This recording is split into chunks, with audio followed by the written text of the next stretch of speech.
My name's Ryan, and I'm a grad student here in NYC, and I just managed to escape from the worst roommate I've ever had. I've been a fan of the show for a while now, and I've always kind of hoped that I'd never have a reason to contribute. I thought I could just listen to everyone else's creepy stories and never experience one of my own, but I guess that all changed when I met Kurt. I won't bore you with all the ins and outs of my housing situation in September last year, but let's just say that I needed a place to stay, and I needed it badly, and so I ended up going to view a single room in a shared apartment where my roomie would be a guy called Kurt. And Kurt wasn't there during the viewing, and I'm guessing that not only was that on purpose, but the landlord had the place scrubbed down to make it look like a regular, sane person lived there. After some couch surfing, I moved in on a 6-month contract starting October 1st of last year, and when I first met Kurt, I had absolutely no measure of what a creep he was going to be. He seemed like a quiet guy, into his old-school heavy metal with his long red hair and beard, and I honestly figured the only issue might be loud music or something like that. But pretty quickly, Kurt showed his character. And the first thing, and probably the least creepy thing relative to everything else, was his music. He played bass guitar, and at first me and him were pretty cool, so I asked him what band he was into after hearing him play one day. Now, he was into much more extreme stuff, but we talked about bands like Sabbath, Zeppelin, and my personal favorite, AC/DC, for a while, and it was cool to find some shared interests. But then, Kurt asked if I wanted to listen to something he wrote. Now, I responded saying, sure, go ahead, and then he gets out his phone and starts playing this recording that's just his bass line and a drum track.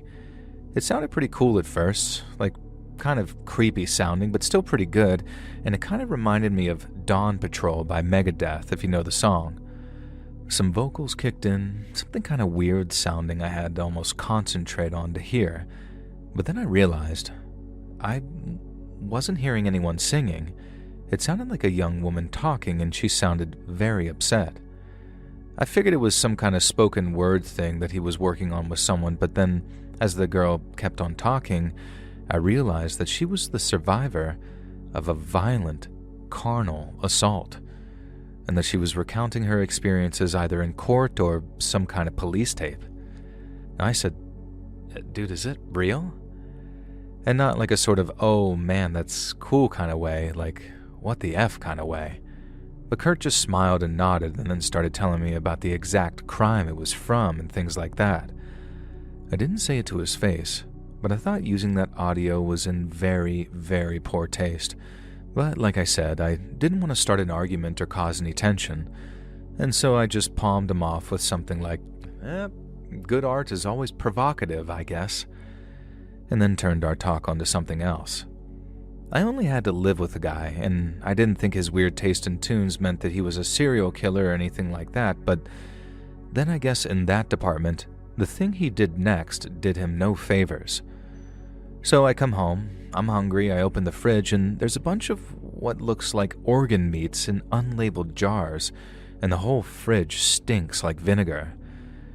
I felt like his stepdad or something going up to his room and asking him, like, hey buddy, what's that you left in the refrigerator there? It's awfully stinky for shared food storage, don't you think? Now Kurt's just sitting there, blasted out of his skull and listening to the Melvins, and while yes, the Melvins rule, they don't pair well with pickled organ meats. Kurt apologized, told me they were sort of not-so-live models for an art project that he was working on, and said that he'd have them out of the fridge by the end of the week. Again, this wasn't so bad because while it wasn't nice looking at a shriveled-up pig's heart every time I grabbed some creamer, it wasn't affecting my quality of life or anything like that. But then, come the end of the week, the way Kurt chose to dispose of those organs pushed things to a whole other level. I woke up to take a leak at about 4 o'clock in the morning, and I had to be up at 6:30, so I'm pissed that I'm actually losing out on sleep. I hit the upstairs hallway in my boxers, breathing through my nose, all half asleep, and then, bam, this smell like sour death just punches me in the nose. I can hear frying coming from downstairs, and so I kind of knew what Kurt was doing before I saw it. But I went down anyway to make sure, and when I saw him frying those pickled organs in a goddamn pan, I said, dude, What the actual F are you doing right now? Again, Kurt was all apologies like he always was. I promise that's not an Nirvana reference, but that time I was actually pissed off. Because once I went back up to bed, all I could smell was that sour death smell after it had gotten into my room. I couldn't go back to sleep at all. Like half because of the smell and half because of how mad I was that he'd try and cook that crap at 4 in the goddamn morning. It made him sick too, like he pretty much occupied the bathroom for the next 48 hours, meaning that I was relegated to peeing in bottles whenever he was camped out in there or whenever I was too scared to witness the aftermath. And that kind of knocked the pep out of him for a while, I suppose, because there was no more weird behavior out of Kurt, at least none I could see.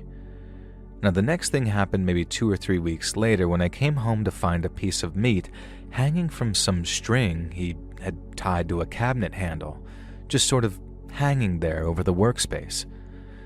It didn't have a hook going through it like you might be imagining. It was sort of all wrapped up and tied in a string, but then the string had little tiny pieces of metal hooked on them, and so the meat looked like it had maybe 4 or 5 of these little metal tags on it. Each tag had weird little symbols on it that was different to the others. Now right away I'm thinking, Kurt, what the hell, man?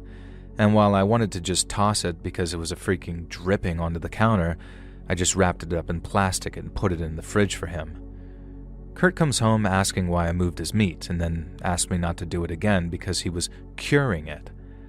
I asked him if he put any salt on it, like fully knowing that he didn't because I saw it, and when he said no, I said he needed to put a lot of salt on it if he wanted to cure it. Now he says, "Oh, okay, thanks." And then when I visit the kitchen, there it is again. No salt, no rub, no nothing. It's just there. I looked up how to cure meat, and what I read says you actually do gotta put it in the fridge while it's salted, and so at that point I'm thinking, okay, why the hell is he lying to me? I didn't want to argue with him. I like the quiet life, you know?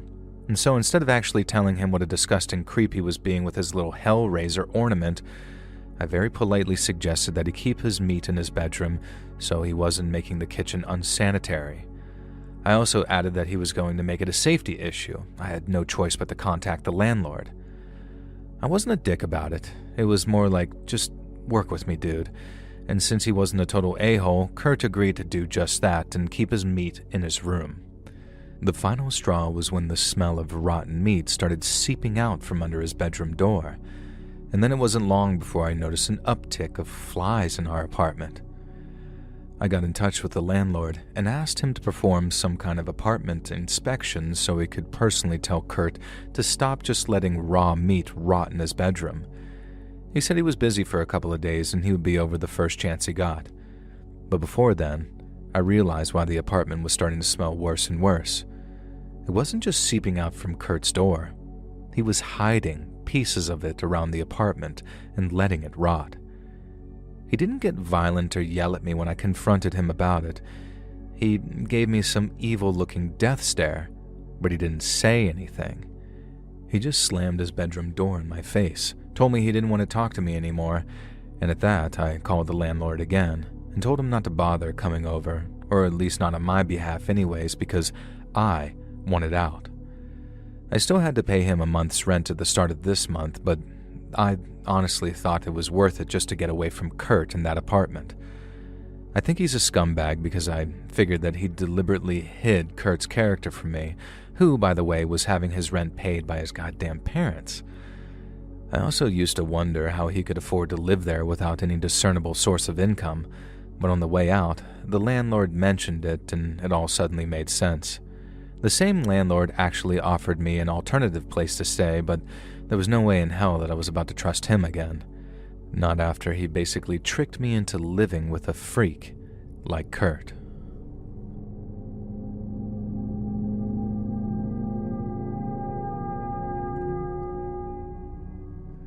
So let me tell you a story about how the best living situation I ever had turned into the worst living situation I ever had, and why there's never been a truer statement than never judge a book by its cover. So many moons ago now, I was looking for places to live in the city I'm at when I came across this pretty amazing apartment while going through the listings. The decor is awesome, it's all furnished, and it was maybe 15 minutes walk away from my job too, so literally perfect in almost every possible way. The only drawback was that it was a shared apartment. Now, I wasn't completely averse to living with someone, but I also knew that if there was a clash of personalities or something like that, then things could get pretty tense pretty quick. I'd previously lived with a guy, I'm a guy myself by the way, who could only be safely described on YouTube as a Neolithic savage, because if I go into any detail, I'll probably get this video flagged if you actually read it.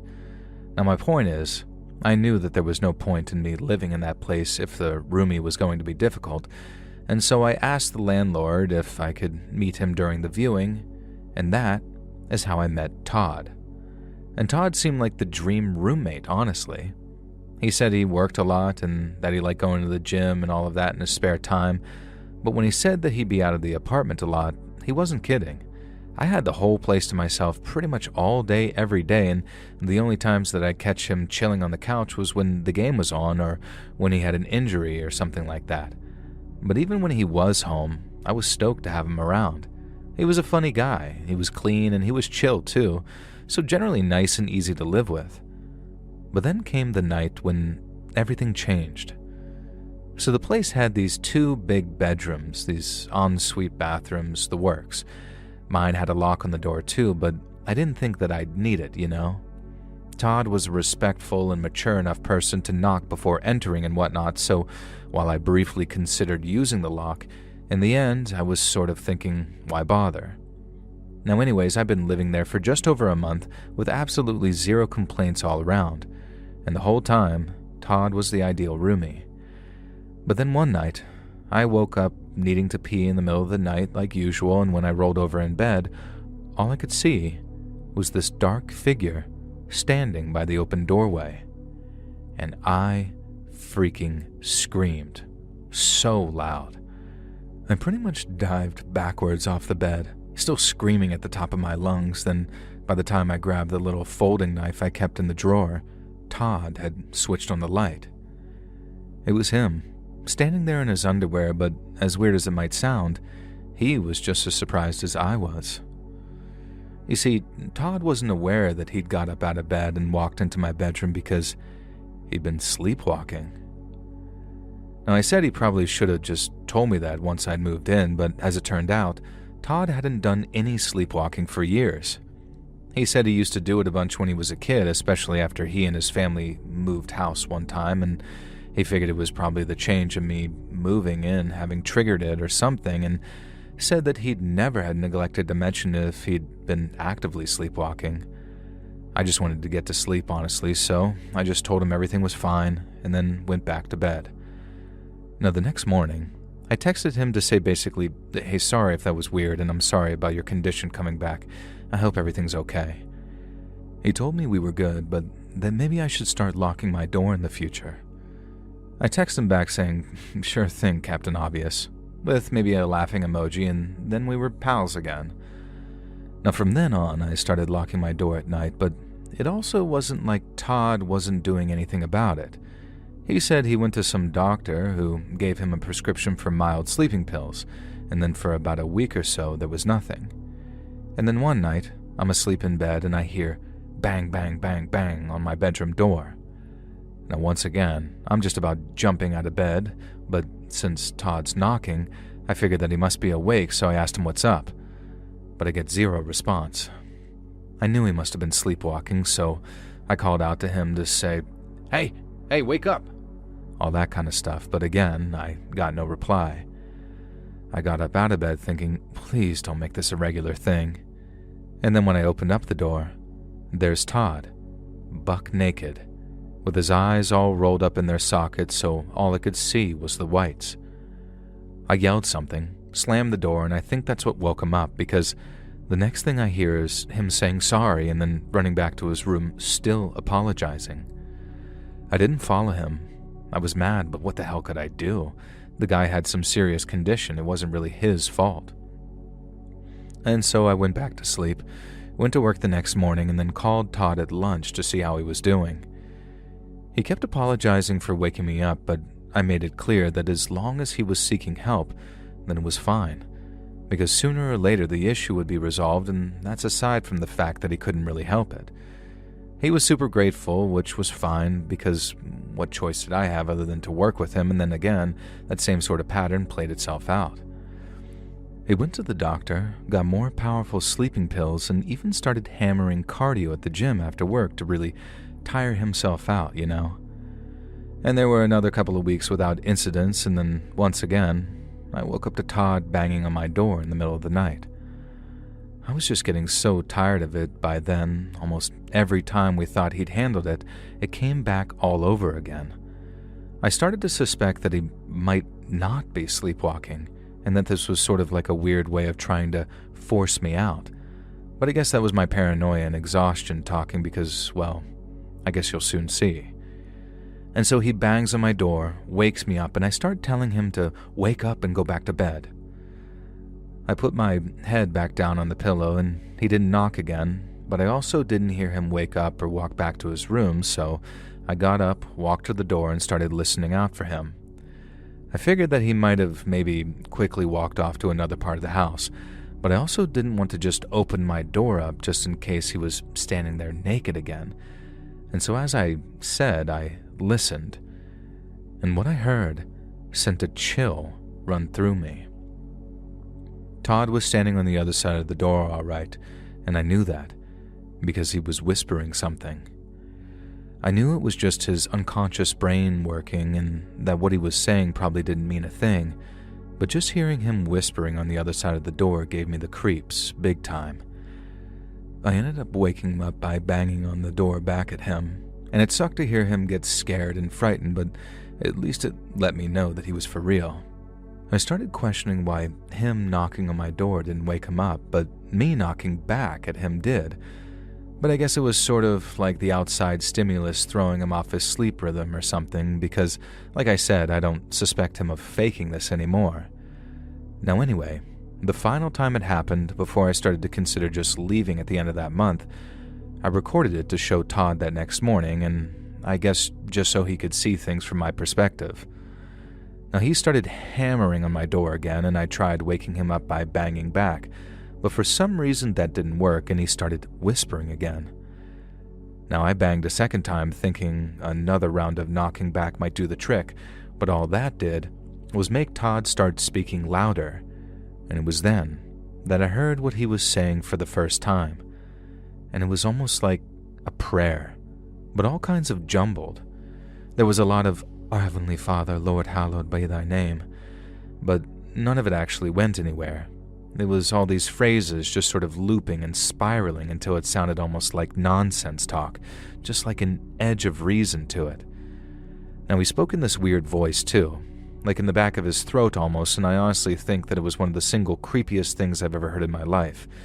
If I just woke up to that on the first night it happened, then I'd have been even more spooked than when Todd just appeared in my room. But since I kind of knew what was happening, I just went back to bed with a pillow wrapped around my head and tried to get some sleep. Now the next morning before I left for work, I showed him the video I took the previous night. It obviously didn't show much of him, but it captured all the creepy-sounding nonsensical prayers that he recited in the back of his throat voice of his. I massively regret showing him that video, and I didn't do it to be mean or anything like that. I just needed him to see how serious it was and how bad he was disturbing my sleep. But oh man, the second he heard himself, it was like the stuffing had been knocked out of him. He went quiet. He said sorry, and then after telling him I'd see him later and we could talk about it after work, I figured that he'd head out the door like he usually did. Only he didn't. He just sat down at the kitchen table and he started to cry. Now later that day I got a text from Todd saying that he was checking himself into some kind of medical facility and that he might not be back for a month or two, maybe more.